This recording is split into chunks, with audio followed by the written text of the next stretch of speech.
When you think of somebody who paved their own way to success, many people will think of a famous sports athlete or a famous actor or actress.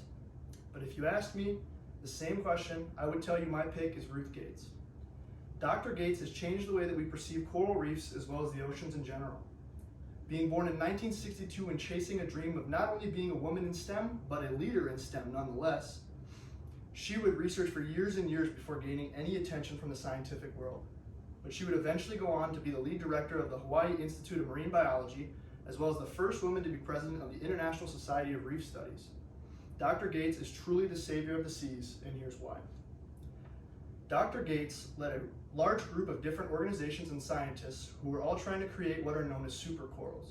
She led this charge of human-assisted evolution of corals that were endangered and threatened, which was showcased on a watch-worthy, Emmy-winning documentary called Chasing Corals. Human assistance in coral development and evolution was unheard of before Dr. Gates. And not only did she hypothesize the idea, but she led the charge of researching and pursuing it.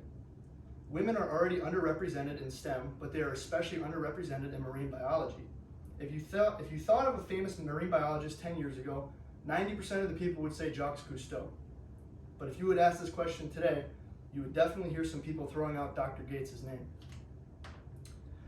However, Dr. Gates did not let the fame get to her head one bit. She used her fame to have a bigger platform to spread her message and love for the oceans.